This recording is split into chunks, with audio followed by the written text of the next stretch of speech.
Well, I was honoured to be asked to give constitutional evidence in the Paparahi o Taraki claim, which was centred around the importance of He Whakaputanga and its relation to Te Treaty of Waitangi. And when I was asked by the rangatira in the north if I would give evidence, I went home to Kahungunu first to see my uncle Jerry Hapuku, whose tipuna signed both He Whakaputanga and Te Tiriti, and to see whether he thought it was appropriate that I went into another iwi to give the evidence. He, to my relief, not only thought it was appropriate, but he offered to come. And so a group from Ngāti Kahungunu came with me and were with me on the day that I was to give evidence. And when we arrived at the marae, Uncle had a photo of his tipuna, Te Hapuku, a photo of a painting by Lindau, and he gave it to my mokopuna to carry onto the marae. A lot of the people on the marae may not have known Uncle Jerry, but they recognised the painting. And it was like our arrival was a re-establishment of that relationship from many years ago, because Te Hapuku actually signed He Whakaputanga in the north,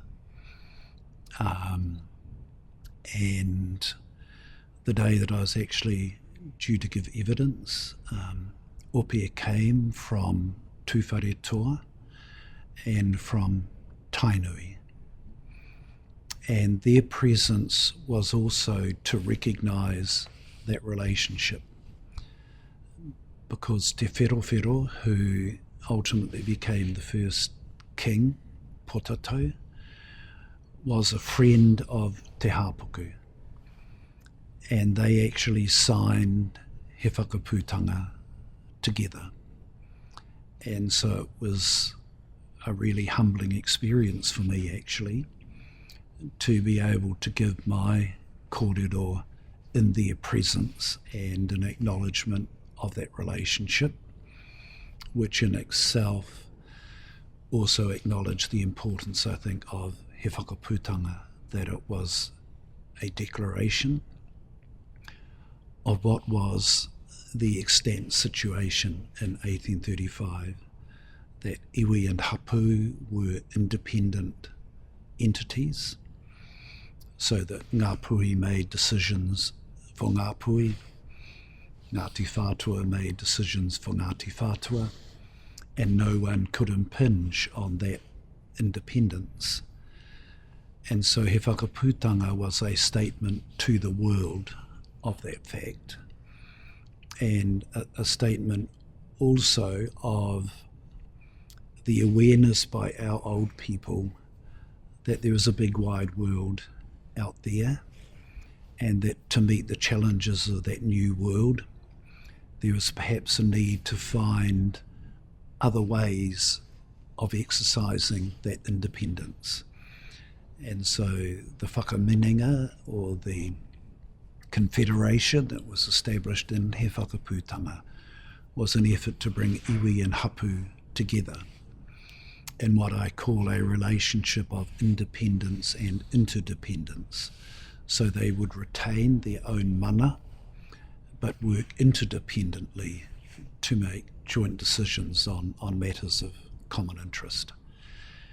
And when the possibility of treating with the Crown came along 5 years later, that political philosophy, if you like, that political reality had not changed.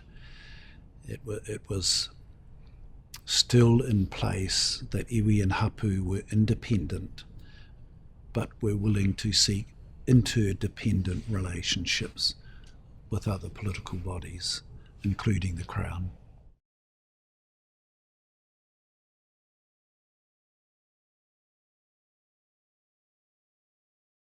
Well, I think it's important to see He Whakaputanga as, in a sense, a precondition to the treaty, because you can only enter into a treaty relationship if you have the political and constitutional and independent capacity to do so. And long before 1840, our people were treating with each other, because that's what independent bodies do. And in Ngāti Kahungunu, the phrase we use is mahi tūhono. And so treaties are seen as work that brings people together. And I think that's a lovely description of what a treaty should be. And at home in Kahungunu and in many other iwi, there are long traditions prior to 1840 of treating one with another, whether it was to make peace after a conflict, to regulate borders, to make a trading arrangement or whatever. So treaties were part of the political landscape in this country prior to 1840, and to presume, as some historians have done, that Māori didn't really know what was involved in the treaty-making process is simply untrue. If you are an independent polity, then you treat as part of that independence, and that's what our people did.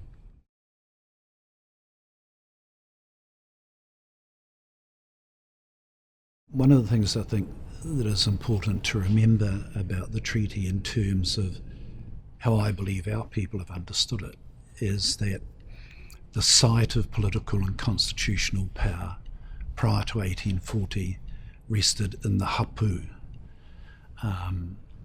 And so He Whakaputanga is an agreement between hapu. In Te Tiriti, the words in the reo refer to hapu. And that is because hapu is also the word which means to be pregnant or to be swelling with life. And so it was at the hapu level that the important life and death decisions were made. Decisions to go to war, to make peace, to treat. And in a big iwi like Ngāti Kahungunu, where there are literally dozens and dozens of hapu, that was acknowledged really clearly, because the interests of a hapu in Wairoa in the north might be quite different to the interests of a hapu in the Wairarapa in the south. But we would always come together within Runanga a iwi to discuss matters of common concern. And so when word came that this entity called the Crown was wanting to treat, there were a number of hui a iwi at home in which hapu came together to decide whether we should treat with this new entity, what were the advantages and disadvantages in treating. And those discussions took place over a relatively short period, but they were hapu based because that is where, if you like, the treaty making power resided. Our little hapu, one of the hapu that I belong to, Ngāti Pōporo, decided for our own reasons, we were a tiny landlocked hapu, that we would treat, that there might be advantages in forming a relationship with these new people who are part of this other entity called the Crown. Most hapu in Kahungunu, however, decided not to treat. And the reasons were very clear, because our research shows that in 1840, in the whole of Ngāti Kahungunu, there were less than a dozen Pākehā people. And so Pākehā were, if not irrelevant, they were not of pressing importance. And so our people saw in 1840 no need to treat. What we did see was the need, if you like, to lay down the rules of any possible engagement. And those rules were that this is our land, we are independent, but we are willing to have a relationship at an appropriate time. So those hapu that had agreed to sign assembled on the banks of the Tukituki River between what is now Napier and Hastings, and waited for the Crown officials. And after the formalities were over, our people were asked who's going to sign. The person who had the authority in our hapu to sign, the ariki with the mana, the mandate, if you like, to sign, was a woman called Hineakatioke. And so she said, or someone said on her behalf, this is who will sign for us. And we don't have an actual written record of what the Crown response was, but the story that's come down to us is that that caused some consternation among some of the Crown officials, because women under Western law at that time could not sign treaties. They could not sign contracts. They could not make a will. They had no political constitutional power. And so our people were then confronted with a dilemma. Do we do what our independent authority demanded, that the person who had the mana to sign would sign? Or do we do what this new Crown entity wanted and scramble around and find a man? And to my everlasting pride, our hapu said, well, she can't sign, we'll go home. And so they walked home, and our little hapu never signed the Treaty of Waitangi. And the reasons we never signed were deeply steeped in our tikanga and our understanding of our independence. Had we rushed around to find a man, it would have been like saying Queen Victoria demanding that the King of France find a suitable person other than himself to sign the treaty. It must have also been incongruous to our people, because we knew that the personal embodiment of the Crown at that time was in fact Queen Victoria, who was a woman. And yet we were being told that nevertheless a Māori woman can't treat with her, and that was simply unacceptable.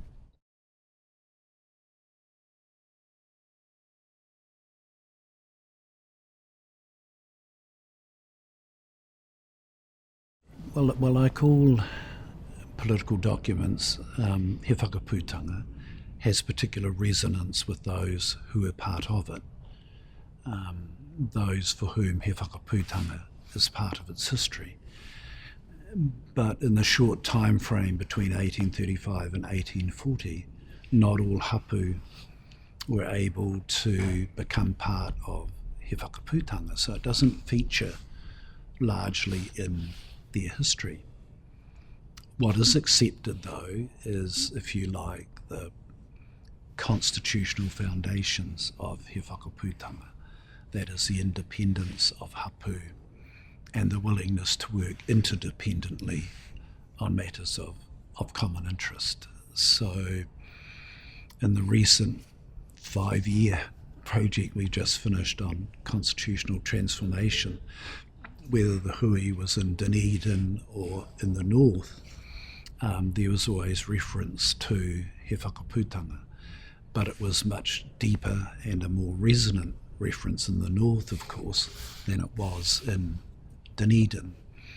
And what was obvious in the south was the importance of that underlying constitutional framework of He Whakaputanga, that Ngāi Tahu has never given up its independence, but has similarly always been prepared to work interdependently with others, and that's the very essence of He Whakaputanga, I think.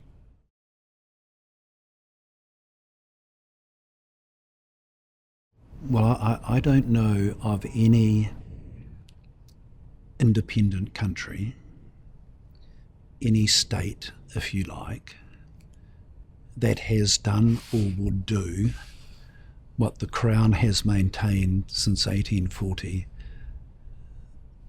that Hapu did. That is, that where we had jealously guarded and stated our independence for hundreds of years, that according to the Crown, suddenly on the 6th of February, every Māori in the country woke up and said, we don't want to be independent anymore, we'll give it away to this lady in London that we've never even met. Now that requires a profound suspension of disbelief. I'm not aware, for example, of any stage in French history where the Emperor or President of France woke up and said, I don't want to exercise sovereignty in France anymore, I'll ask the Tsar of Russia to do it.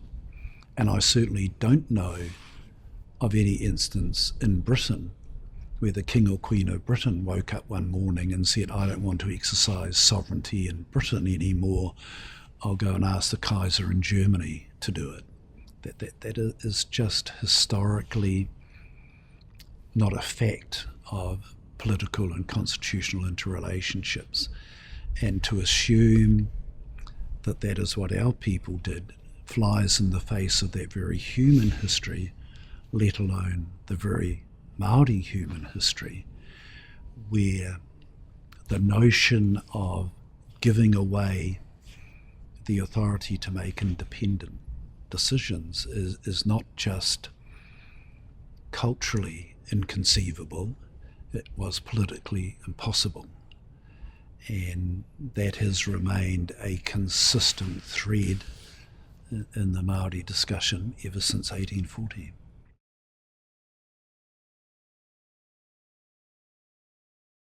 I like to use an analogy. When people come to the marae as manuhiri, to any marae, then they are expected to observe the kawa, or the rules, the constitution, if you like, of that marae. And the old people who bring those manuhiri onto the marae are expected to ensure that that is done. And in a sense, when people started coming from somewhere else to our land, in a sense they were entering our marae. And so we expected their old people, if you like, their political authority to ensure that their people behaved and accepted the kawa of our marae. And so the treaty, I believe, was a recognition of who their rangatira was, that is the Crown, and an expectation that the Crown would then keep its people in line, if you like, that it would have the authority in regard to those people and would then have a relationship with us to ensure how people should conduct themselves, what their codes of conduct would be, what the essence of the relationship would be on the marae that is our land. So I think the treaty is fundamental because it establishes that interdependence, which is such a fundamental corollary of our understanding of independence. It established the framework in which people who come here could have a relationship with us, in which we would be free to continue to exercise our mana. The Crown would be exercising its authority in relation to its people, and the treaty challenge was how that relationship would work, how we would do what He Whakaputanga envisaged, that is, come together to make decisions on matters of joint concern. Because of colonisation, the country has failed to date in that exercise, but that does not negate the ambition and the aspiration that was behind the signing of Te Tiriti in the eyes of our people, that desire for a relationship with those who come onto our marae.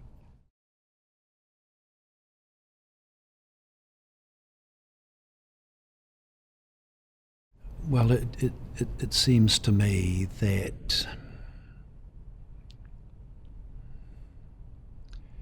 if a treaty relationship is to have any meaning, then people have to work to understand what that meaning is and then be prepared to give effect to it. For over 100 years that has been impossible, because the forces of colonisation that demanded there only be one site of power, there only be one supreme sovereign, has dominated. And many within the Crown House, if you like, still believe that should be the position. So that when the Waitangi Tribunal in the Paparahi o Taraki claim stated for the first time in a tribunal hearing that iwi and hapu did not cede sovereignty, that rather what the treaty envisaged was different spheres of influence, a Kāwanatanga sphere of influence and a Rangatiratanga sphere of influence, and then the challenge was how we build a bridge between those two and define what those spheres are. The immediate response from one cabinet minister was to say, well, that's irrelevant because we are in charge. Well, to say that's irrelevant because we are in charge is not an argument. It's not even a valid talking point. It's a retreat from truth. It's a denial of historical promise.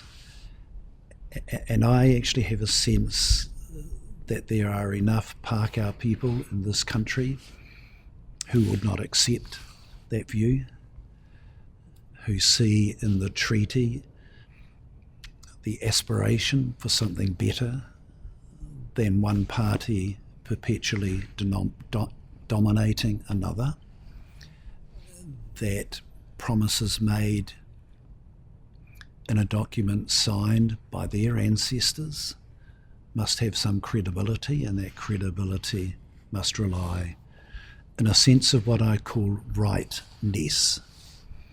The treaty to me has never been about treaty rights. It's always been about the rightness that comes from people accepting their obligations to each other. And that was a profound and I think visionary base upon which to build a country. And it's certainly my belief that Māori will never let go of that promise. And the challenge is always how well the Crown will respond. And that to me is part of the ongoing, what I call treaty journey that the country was on. Who would have thought 30 years ago that settlements would now be being made between the Crown and iwi? Now those settlements are inadequate, they don't address all that needs to be addressed. But no one would have envisaged they would happen 30 years ago. And it seems to me that when the treaty settlements are over, the next step in the treaty journey, because the treaty, like the Magna Carta, will not go away, and so the next step in the treaty journey for me is how do we actually honour that relationship? How in constitutional terms do we make it work so that iwi and hapu can make iwi and hapu decisions, the Crown can make Crown decisions, and then we find that common space of the marae on which we can make joint decisions. Now that's a daunting challenge, but I don't think it's an insurmountable one. And in the work of the Mātike Mai Constitutional Transformation Working Group that was established by the iwi chairs, we set a timeline of 2040, not just because that will be 200 years since the signing of the treaty, but it gives us 25 years, it gives us a generation to muster up the wit, the wisdom, and maybe even the courage to take that next step in the treaty journey. And for those who think it might be too hard or unrealistic, then the demand that you get realistic is simply a retreat from the debate as well. But to be courageous to me is just the deep breath you take before you make a hard decision. And I am confident certainly that our people have that courage, and the treaty challenge for others who make this land their home is to find that courage as well.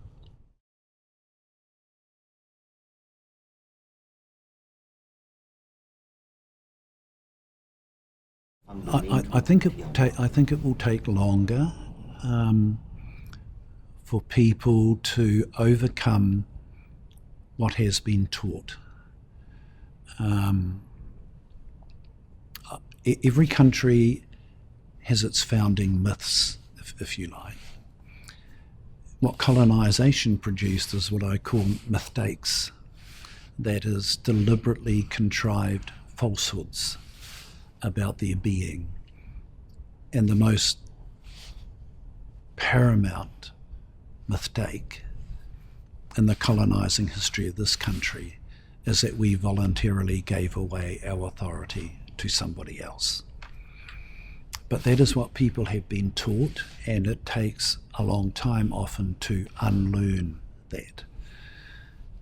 But the reason why we set 2040 was that these things are generational. Many Indigenous peoples have this belief in that what you do now should be targeted towards 7 generations into the future. And so for our people, this debate is not new. It has been going on for generations already. And so to look ahead to the next generation will be the 7th generation for some people who came before us. And so by 2040, there will be, I think, profound constitutional change, but the conversation will have to go on. I mean, there are still debates in Britain about what the Magna Carta means, debates about the importance of habeas corpus, how is that expressed in the 21st century, and so on. Well, they're having those discussions after 700 years. And so those discussions will carry on here as well. But I think 2040 is a good goal to aim towards, for putting some markers in the ground, what I call treaty po, some po whakairo in the ground that indicate this is where we go from here.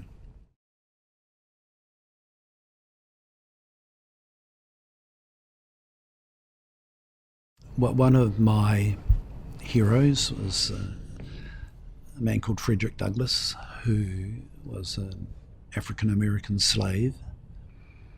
He escaped on the Freedom Railroad and became an attorney, and then became one of the great advocates for the abolition of slavery. And one of the things he said is that you will not remove slavery until you change the hearts of a people. And hearts aren't necessarily changed in a school. Hearts are changed in the dialogue that people can have at home, at work, with friends, with antagonists. Often schools are there to promote a particular view of the world. They're not necessarily there to foster change that might threaten that view of the world. And whenever I'm asked to speak at a conference or go to address a Rotary Club or something, which I often do somewhat reluctantly, but I do, I just get a sense that in spite of the dreadful things that get publicity, like the shocking treatment given to some people with racist abuse and so on. There is a sense that when you can talk to people, then you begin that process where history changes in the hearts of people. It would be helpful if it occurred in the schools, and the treaty is in the curriculum now, but there's only one story which is told in the curriculum, and in fact there was a move a few years ago to remove it from the curriculum. So while I would hope that schools will play their part, I actually put more faith in the ability of people in the end to talk with each other, because many Māori and Pākehā have formed warm and intimate relationships at a personal level, and it's from those that you might eventually get the conversations which will change that wider systemic constitutional framework.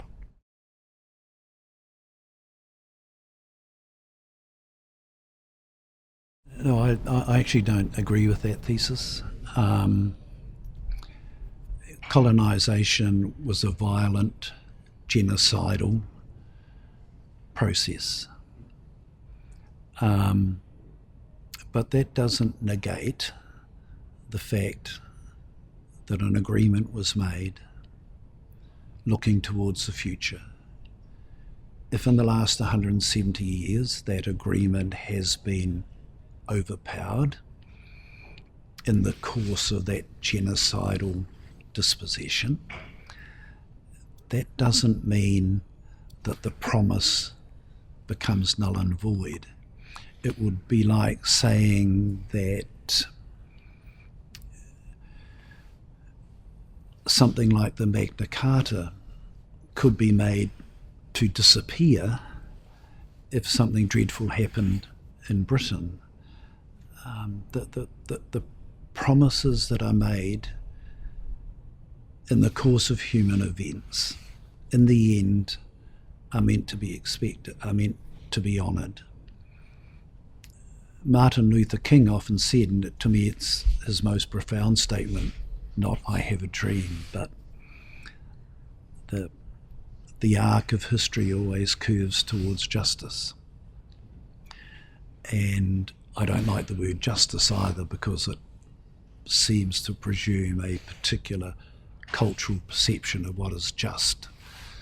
So I use the term justness. That is a sense of what is just. But the arc of history does curve towards what is just. That no matter what has been done to crush it in the past, it eventually resurfaces. And it will always resurface in this country because our people will never let it go. Our people will adapt, our people will change. But that vision, that hope will never go. And we are aware of the difficulties of that process. We are certainly aware of the tragedies of the past, but that has not diminished the value of the promise. And that, to me, is always the key of the treaty discourse. It's not an esoteric debate about what the words mean. It's not a political competition about who has the most power.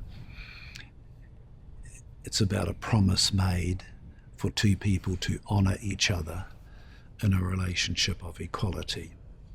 Colonisation has denied that. Constitutional transformation, in the end, is the political structural way in which that is addressed, but that comes based upon that change in the hearts, that pursuit of that arc of history, really.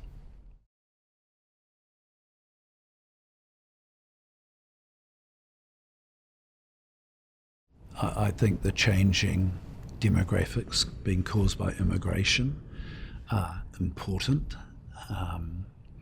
They will change the vibrancy and the nature of the society, but that does not change the basic promise that was made in the treaty, because it's that promise upon which this country exists. And when people say, oh, there are so many Asians or whatever coming now, that's going to diminish the treaty, I think that's a really silly argument, to be honest. It would be like saying that the huge influx of immigrants from the Caribbean and Africa into Britain after the Second World War suddenly diminished the importance of the Magna Carta. It's a nonsense. What is important is that the new people who come are able to be part of that conversation, because the marae is open to everyone.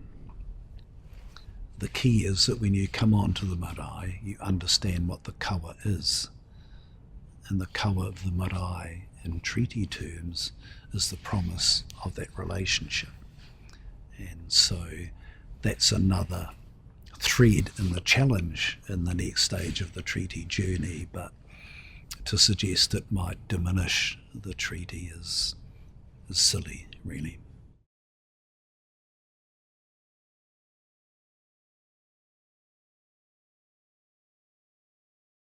Well, that's like looking at a glass and asking whether it's half full or half empty. And I have two responses. To me, the new right is actually just the old right of colonisation. Corporate colonisation is not new. The first colonising ventures to the Americas were set up by chartered corporations, what I call prototype SOEs. So it's not new, it's just a variation on a way a particular political ethos seeks to operate, and it becomes just another challenge in this next stage of the treaty journey. The danger is that it has confused the economic development that Māori might want with the right to self-determination that Māori are entitled to. But that confusion can be worked through, because in the end, if you go back to the treaty promise, what is important is not the economic development, but the political ethic which underpins it, and that depends absolutely on self-determination and the right of Māori to make Māori decisions, really. So we deal with the treaty promise in 2016 in a quite different context to which our people had to deal with it in the 1930s, in the 1890s, and so on. But the promise hasn't altered. The promise hasn't gone away. And so we find new ways of dealing with it. I often tell a story about my grandson. When I was young, my koro took us to our mountain, our maunga, Kahuranaki, and we sat at the foot of the mountain, and he told me stories about the mountain, how it got its name, and so on. And every now and again he'd say, turn around and look at the maunga. And I'd turn around, I'd look at the maunga, and yes, it was still there. And half an hour later, I'd look at the maunga, and it was still there. And it took me a while to figure out what he was trying to say, because in the end I realised that every time I looked at the maunga, it had changed. It was different. The sun had moved in the sky, so the shadows were different. Clouds had moved across the sun, so there were shadows across the mountain. So the change was immutable, but the mountain itself hadn't moved. And a few years ago I took my grandson to the mountain and told him stories that my koro had told me. And then I said, turn around and look at the maunga. And because he's a boy of the 21st century, he took out his cell phone and he took a picture. And every time I told him, turn and look at the mountain, he would take a picture. And he caught on much sooner than I did. And when I said, why are you taking pictures? He said, I want to catch the change. And that to me is the treaty challenge. That the treaty is the mountain which will never move. And how do we catch the change to give effect to what that means?